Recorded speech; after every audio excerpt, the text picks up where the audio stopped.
보통 이렇게 선거 결과가 났을 때는 분위기가 어때요? 보통은 월차를 냅니다. 없어야 되는구나. 그렇죠. 잘못 걸리면 엿대는 수가 있기 때문에 최대한 이제 피해 다녀야 되는 월차. 그런, 네. 그러니까 저기 이제는 거기서 이제 장이니까 거기서 본인은 될 수 있지만 밑에 보좌관들은 오롯이 이제 그 성질을 바지를 해야 되는 그렇죠. 뭐 그런 상황이 뭐 다 그런 건 아니겠습니다만은 민주당은 많이 속상한 분들이 훨씬 더 많을 것 같아요. 왜냐하면 이게 보니까 도박하고 똑같은 거예요. 내가 100원 갖고 있었어. 근데 막 도박을 잘했어. 200원이 됐어. 근데 이제 150원이 되잖아. 잃은 것 같거든. 우리도 마찬가지예요. 워낙에 압승을 크게 희망했고 어떻게 보면은 이건 반성할 부분입니다만은 당연시했기 때문에 압승이 안 나오니까 굉장히 기분이 나쁘고 자꾸 누구 때문이야 막 이 생각을 하게 되고 저도 처음에 막 결과 딱 보고 이거 봐라 그러면서 그간 참고서 조롱받고 양쪽 커뮤니티에서 요거도 먹고 하면서 이렇게 그냥 참고 있었던 세월이 막 억울한 거야. 할 말이나 할 걸. 근데 또 가만히 생각해 보니까 똑같아요. 서로 죽자고 싸웠어. 중요한 건 비판할 수 있지. 비난까지도 오케이. 할 수 있어. 근데 꼭 죽여야 돼. 상대방을. 우리끼리. 안에서 죽였어야 돼. 못 죽이면 안 돼. 지금도 여러분 분위기 보이세요? 진짜 강성범 TV 보시는 분들은 안 그러길 바라고 제가 그간 그렇게 계속 그렇게 우리 함께 그런 갑다 하자 막 이렇게 해왔잖아요.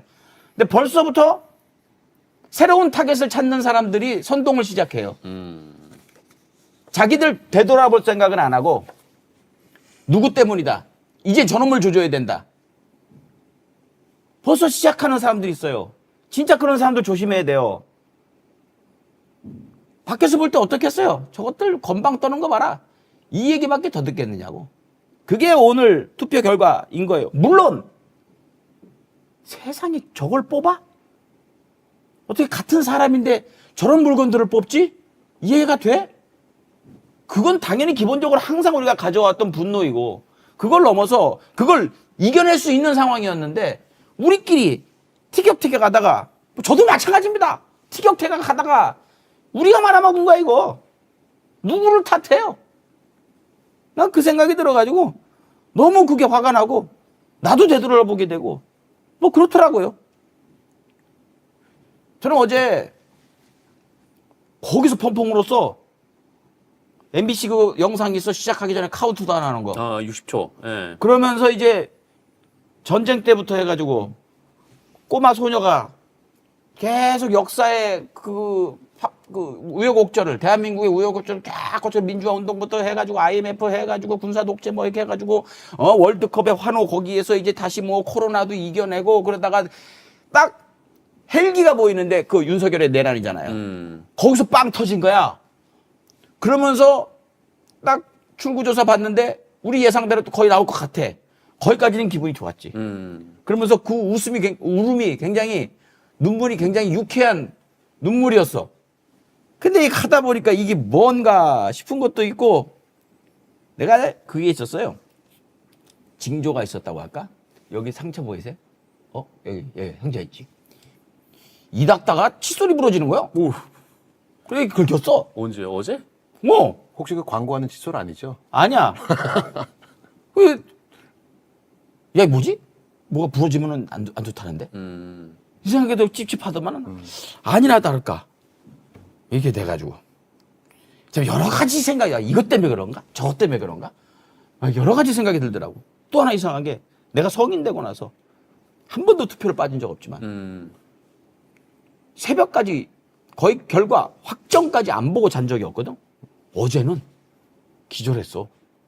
1시 좀 넘어가지고 자려고 한 게 아닌데 깨보니까 6시야. 딱 깼는데 아내님은 보고 있더라고. 6시면은 더 기분 나빴겠네. 아내님 그러더라고. 다 졌어 그러더라고. 네. 그래서 또 놀리라고 그러는 줄 알고 봤어. 다 졌어. 우리가 이겼으면 했던 데가. 그래가지고 여러 가지 생각이 들면서 정말 와 너무 힘들었습니다, 진짜. 여러분들은 어땠겠어요? 이 보시는 분들 저보다 더 고관여층들 많고 저보다 더 공부 많이 하시는 분들이 수두룩한데 얼마나 속이 상했겠어. 그런 생각이 좀 들더라고요. 제가 보면 서로 비판 벌써 이제 타겟 잡아가지고 사람들 딱 모으려고 하는 사람들 있는 모양인데 그거 하지 마시고 서로 비판 자제하시고 이게 다 이런 얘기 안 했는데 기득권 지키기에 올인 기득권 뺏기에 올인 우리 안에서 그거 하고 있었던 거예요. 제가 볼 때는 서로 할 말 없습니다. 마음들 다 콩밭에 가 있었어요. 지선 이후 가 있었다고 저는 봅니다. 지금 또 이 상황 가지고 요거 요렇게 가면 되겠다 이 생각부터 하는 사람들이 있어요. 무슨 합승을 합니까? 마음들이 다 딴 데 가 있는데. 전 그렇게 생각이 들더라고요. 사실은 원래 어제 개표 준비하면서 개표 방송 딱 목격 제기하고 준비하면서 내일 방송 어떻게 하지 하다가 당선 소감으로 꽉 채워야지. 하나 있어 하나. 전재수 하나 있어요. 다른 데는 뭐 그렇게 뭐 흔쾌하지도 않고. 그래서 자 봅시다. 일단은 출구조사 이제 믿으면 안 돼. 제가 어제 방송에 말씀드렸죠. 이게 추이를 이렇게 보니까 항상 출구조사 결과가 나중에 그 진짜 결과가 나오게 되면 뭐 틀릴 수 있어요. 틀릴 수 있는데 꼭 민주당이 안 좋은 방향으로 틀리는 거야. 그래서 우리 그거 미리 생각합시다. 라고 얘기를 했거든. 아니나 다를까 출구조사가 상당히 특히 거시기 윤석열 정부 이후부터였던 것 같아요. 그러니까 윤석열 대통령 당선 그 대선까지는 출구조사가 상당히 좀 정확했어요. 예측이.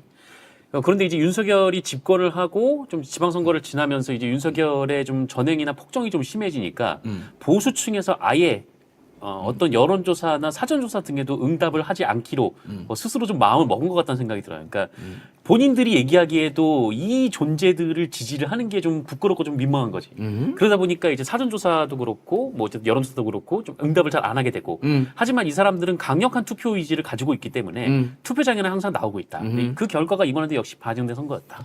실제로 이제 보수 쪽에 그 부정선거를 주장하는 사람들이 부정선거를 이야기하는 것 중에 하나가 어떻게 출구조사랑 선거 결과가 똑같냐 이렇게 얘기를 해갖고 출구조사가 미리 세팅돼서 그 선거 조작을 했기 때문에 출구조사가 결과랑 똑같은 거다라고 주장하는 사람들이 있었거든요. 근데 이제 최근에 출구조사 좀 안 맞는 게 저도 출구조사를 어떻게 하는 메커니즘은 정확하게 이해 못 하겠는데 사전투표의 영향력이 커지면서 출구조사가 조금 더 틀려지고 있는 게 아닐까.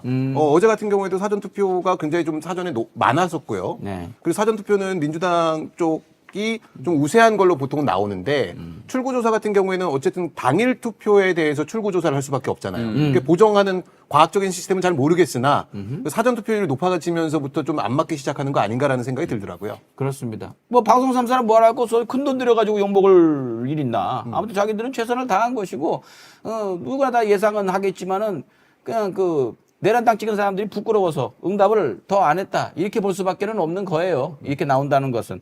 그러니까 사실은 선거 개표 방송을 월드컵보다 더 좋아하는 분들이 있어.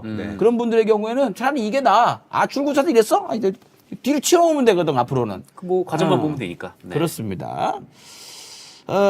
그렇게 해가지고 이제 16개의 광역단체장 결과가 15대 1도 예상하고 14대 2도 예상하고 14대 1대 1도 예상하고 뭐 여러 사람들이 예상을 했는데 12대 4가 나왔지? 보죠. 그렇습니다. 뭐 어쨌든 많은 분들이 좀 서울이 이제 마지막에 저쪽에 이제 뺏기면서 좀 상실감이 좀 있으신 것 같은데 어쨌든 스코어 상으로 보면 압승인 것은 맞습니다. 네. 13대 4. 그러니까 저번 선거에서는 국민의힘이 이제 14개였고 민주당 13개였고 민주당이 이제 4개였는데 지금 완전히 이제 반대로 이제 뒤바뀌게 됐죠. 그렇습니다. 우리 이소연이 강성범이 조국이랑 친하다. 그래. 왜? 그래서 내가 선거 과정에서 조국 대표 한마디라도 칭찬했냐? 김용남 후보 하나라도 내가 험담했니? 이게 목적이 뭐야? 갈라치기야? 강성범이라는 사람을 한쪽으로 몰아가지고 편가르기 해가지고 너의 이득을 챙기기 위해서야? 이게 목적이 뭐고 긍정적인 부분이 뭐야, 이소연아? 왜 이런 걸 해야 돼? 뭐 하려고 하는 거요? 하지 마. 아니야. 내가 못하게 할게. 86,000초. 이렇게 빠르게 올라가는데 그게 또 보여요. 나는 하지마 그랬는데 저번처럼 네 알겠습니다 죄송합니다 그러면 되게 뻘쭘할 텐데 그래서 차단한 거 아니에요 혹시? 그렇습니다. 이제 가만 안 둬줘. 자, 아무튼 12대 4 압승이라기보단 대승이라고 봐야 되겠죠. 우리가 생각한 만큼이 절대 아니기 때문에. 이게 기준이 이제 지난 2018년 지방선거, 그러니까 두 석만 저쪽에 줬을 때 그때가 이제 기준이 되다 보니까 좀 그렇지만 어쨌든 우리나라에서 보수 진영이 가지고 있는 그 수와 힘을 생각해 봤을 때 그 큰 승리인 거는 맞습니다. 그렇습니다. 스코어상으로는. 댓글에 지금 강성범 이동영하고 친하다라는 얘기 많이 나오는데 친해요. 정말 저는 이동영한테 도움을 많이 받았습니다. 생각이 달라요.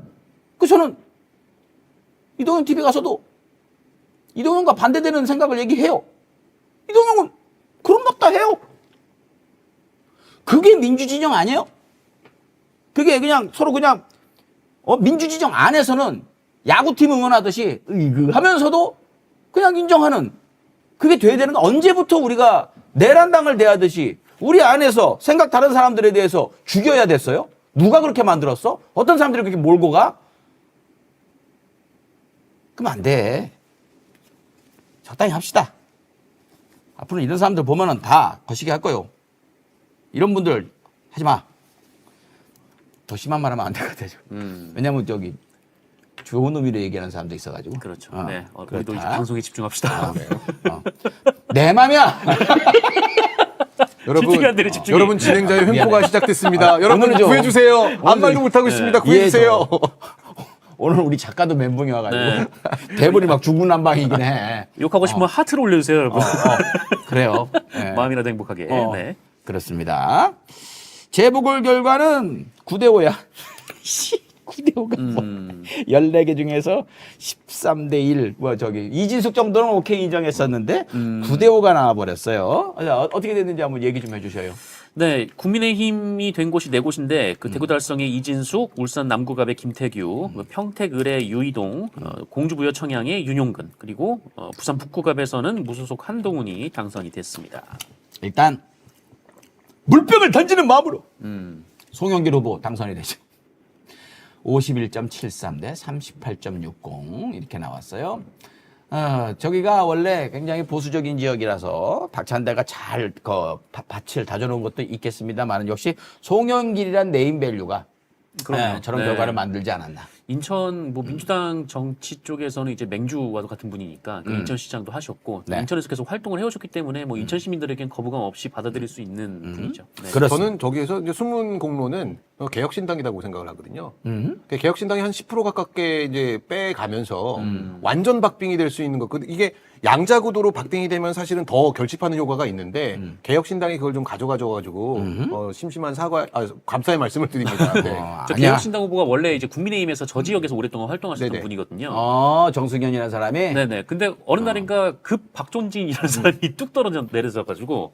박종진 저 쾌도란 마녀. 네, 맞아요. 저 아저씨도 참 진짜 프로 출마로요. 많이 나왔는데 참. 저 아저씨님이 이제 우리 지역구의 옆에 지역구를 두고 계시거든요. 그렇구나. 네. 어. 그쪽에서 현수막을 보고 있었는데 어. 어느 날 그쪽으로 옮긴 인천 거구나. 남쪽으로 이제 간다고 네, 갑자기 되게 쑥 사라지더라고요. 이쁨 받나 봐. 근데 이쁨 받는데 이렇게 안 되는 데로 보내주냐? 아무튼 그렇다라는 말씀 송영길 대표님 후보님 축하드린다 말씀드리고 우리 김남준 후보도 압도적입니다. 압승이었죠. 네. 근데 처음에 막 70% 넘었었어. 그래가지고 호남보다 더하네 그랬단 말이요. 근데 본투표까지면서 조금 따라붙었죠. 김남준 후보 61.65%. 네. 김현태가 좀 놀랍죠. 네. 난 저걸 보면서 13.01%. 진짜 같은 땅에 태어나서 같은 밥 먹고 같은 공기, 같은 비 맞으면서 살았는데 어떻게 저 김현태라는 사람을 갖다가 13%를 줄 수가 있나. 물론 국힘 찍느니 거기 찍겠다 어차피 진 거. 이런 심리가 작동했을 수도 있겠습니다만은 김현태를 13%를 줬다는 거는 아직 우리나라 진짜 심각하다는 겨. 그러니까 지난주에 저희가 방송할 때 그 김현태가 국회 가갖고 장난친 영상을 소개를 했었잖아요. 맞아요. 그렇지. 근데 그러면서 그 댓글을 보고 제가 깜짝 놀랐었다라고 말씀을 드렸었는데 사실 진짜 13%라고 하는 이 정말 정신없는 사람들이 그 한 지역구에 존재한다라고 하는 게 우리가 더 열심히 노력해야 되겠다. 네. 그러니까 건방진 얘기지만 계몽시켜야 될 사람들이 많다. 계엄시킬 사람들이 아니라 계몽시킬 사람들이 많다라는 생각을 좀 하게 됐습니다. 저 사람들이 여론조사하면 김현태 할 수 있겠느냐고 악마 본성이라고 나는 생각하거든. 다 죽였으면 했던 그런 생각을 갖고 있는 거야. 무섭잖아. 저런 사람들이 저렇게 많다니까. 정신 차려야 돼. 네 바로 옆이야. 바로 옆 동네죠. 그러니까 밤에 좀 댕기면서 순찰 좀 하고 그래. 괜찮아요. 김남준 후보 지지한 사람이 몇만 명이에요. 아, 그 사람들이 알아서 할까? 아, 정말. 그렇게 돌아가는 거죠, 뭐. 네. 근데 인천은 압도적이더라. 인천이, 그러니까 좀 뭐랄까요. 서울의 집값이 너무 비싸지니까 이 젊은 세대들이 좀 인천에 조성된 신도시로 좀 많이 유입이 됐어요. 특히 이제 검단이 가장 최근에 조성된 신도시인데, 상대적으로 다른 신도시보다 좀 집값이 싸다 보니까 이 40, 50대들이 굉장히 많고. 그러다 보니까 요새 아이들 없다는데 이 검단 신도시에서는 그 술집에도 아이들이 막 있습니다. 부모들이 데리고 와서요. 부모들이 다 데리고 와가지고. 아, 그럼 나 검단은 또 애들이 거기 술집 가는 줄 알았네. 그러니까 애들하고 같이 가요. 이게. 안 그러면 아이들 볼 사람이 없으니까. 조기 교육이네. 네, 그러니까 아이들이 술집 앞에서 막 놀고 좀 얘기하니까 좀 이상하긴 한데. 그 얘기 들으니까 교육을 잘 시켜야 돼. 네. 다행히 저 이명박이 없어진 지가 좀 돼가지고 지금 20, 30대에 많이 네네. 예, 전염이 돼 있는데 이 아이들만큼은 제대로 교육을 시켜야지. 자, 우리 하남갑 이광재 후보. 아, 나 크게 이길 줄 알았더니 여기도 진짜 신승이었어요. 봐봐요. 와, 여기 진짜. 이용한테. 예, 이광재 후보 좀 보여줘 봐봐요. 처음에는 크게 앞서고 있다가 1% 차이요. 이게 뭐냐고 이게. 정말 신승이었습니다. 이거 오늘 저기 이광재 후보도 그 진짜 험지라고 얘기를 이렇게 하더라고. 저 선거 결과를 보니까 와 진짜 이광재 아니었으면 졌겠다. 그죠. 이광재 후보가 사실은 선거운동을 굉장히 잘하는 걸로 정평이 나 있는데 그 방송도 짜자고 박박 긁었단 말이야. 근데 사실 지난번 추미애 후보도 1.17로 이겼어. 맞아요. 예. 그래서 나는 처음에 막 10몇 프로, 20% 가까이 차이 나길래 아 역시 했는데 왜 그걸 똑같아? 그러니까 처음에 이제 사전 투표감이 까지면서 이제 민주당 후보들이 계속 앞서가는 과정이었는데 이거야. 본투표에서 민주당 전국 정당 되는 길 아직 멀었어. 저런 수준이었던 거예요. 저렇게 열심히 해도 1%로 이기는 데가 대부분인 거예요. 그런데 우리가 건방을 떨었던 거라. 그렇게 생각해야지 뭐. 대구 역시나 안 되는 거였어. 대구 이진숙 한번 결과 잠깐 봐봐요. 제가 어제 얘기했는데 앞자리가 그전에 75%를 먹었거든. 네네. 추경호가. 이진숙이 앞자리가 오면 쟤는 사실상 진 거다. 그걸로 위안을 삼자고. 그런데 좀 있으면 6될 뻔했어. 근데 저기 지금 저 사진이 혹시 위험했네. 공보물에 들어가는 사진인가요? 아, 봐봐요. 왜 사진이 글쎄요. 왜? 항상 계속 다시 올릴 준비 해주셔야 돼요. 그러니까 이진숙이 저런 사진을 썼으면은 허위 사실 공표에 의한 선거법 위반으로 봐야 되는 거 아닌가 싶어갖고 전 다른 사람이거든요. 그래요? 네, 그렇습니다. 차라리 화를 내시죠. 댓글이랑 싸워 빨리. 말 다 했어요. 여러분 이런 걸 욕해요. 이런 걸 욕하셔야지. 알겠습니다. 나야님이 조국 혁신당에서 더 민주당스럽다고 먼저 시작한 싸움입니다. 용남 후보님이 당 후보들은 네거티브 없이 사실 증명하느라 쓸데없는 소비한 시간만 수두룩입니다. 이렇게 볼 수 있는 입장이 있고 반대는 또 다른 입장인 거죠. 그렇게 외롭게 싸우기만 했습니다. 근데 뭐요? 우리끼리 싸워서 져요? 그 말에 동의 못합니다. 악플 달리겠죠. 그럼에도 할 말은 해야겠습니다. 그 말은 학폭이나 성폭행, 데이트 폭행 등 모든 폭행을 일방적으로 당한 피해자에게 너도 잘못하니 그런 거지랑 뭐가 다릅니까? 라고 해주셨습니다. 예, 나연님 의견 존중하고 저는 다르게 생각합니다. 서로 싸웠다고 생각합니다. 계속 그렇게 가겠습니다. 그렇게 하겠습니다. 자, 그리고 이제 대구에서는 이렇게 졌는데 나는 같이 설마 들어올까 했어요. 김태규 울산 남구 갑에 졌죠? 크게 졌어요. 네, 여기도 사전 투표함이 열리면서 전태준 후보가 좀 앞서가는 분위기였는데 엄청나게 이기고 있었거든요. 더블 스코어 가깝게. 그런데 60몇 대 30몇 으로 이기고 있었는데 본투표가 까지면서 저렇게 크게 뒤집어져 버렸어요. 역시 이제 울산 남구갑도 상당한 험지다. 여기 뭐 민주당이 당선된 적이 없죠. 없어요. 한 번도 네. 없어요. 김상욱 의원이 뭐 국힘 때 당선된 거니까요. 아무튼 본투표에서 저렇게 뒤집어지는 모습. 저 부끄러운 후보들을 뽑아줍니다. 놀랍게도 크게 뽑아줍니다. 이제 이진수하고 김태규가 같이 과방위로 들어오는 건가? 저는 그거는 뭐 그게 저 둘이서 방통위에 틀어박혀가지고 권력 휘두르면서 방송국들 때려잡을 때 그때보다는 훨씬 나을 거라고 봐요. 저것들이 하는 행태들이 놀림감들이 되고 뉴스거리가 많이 나올 거니까요. 예. 그리고 지들 둘이서 거기 앉아있다고 해가지고 무슨 할 수 있는 권한이 있는 것도 아니기 때문에 예. 괜찮다. 틀어박혀 있었던 것보다 낫다. 근데 어떻게 둘 다 되냐? 그냥 보기 싫을 뿐이죠 뭐. 이진숙의 욕망을 응원하기 시작했습니다. 아마 이제 전당대회에 초선 뭐 0.5선이지만 네. 전당대회에서 뭘 하겠다라고 하면서 이제 안면을 바꾸고 아까 공보물처럼 네. 그리고 이제 큰 소리를 내지 않을까. 네, 기대합니다. 자, 평택과 부산 북갑은 조금 이따 좀 비중 있게 다뤄보도록 하고요. 그렇게 해가지고 저기 재보궐이 되면서 의석수에 좀 변동이 좀 있었어요. 잠깐 보면은 더불어민주당 이제 다 빠진 상태에서 152대 106에서 이제 보궐 끝나고 다시 채워졌죠. 161대 국민의힘이 110석. 처음에 시작할 때 109석 얻었었나? 선거 끝나고서 총선이요. 국군이? 그랬을 거예요. 네, 그런데 조금 하나 더 올라간 줄었다가 거죠. 두 개가 올라갔기 때문에 110석 이렇게 되어버린 거예요. 그림이 참 지저분하게 돼버렸다. 시원하게 파란색이었었는데 뭐 그렇다 말씀드리고 시간 보니까 이제 하나하나 서울부터 해가지고 얘기를 좀 해볼까. 뒷골이 이렇게 계속 아프냐?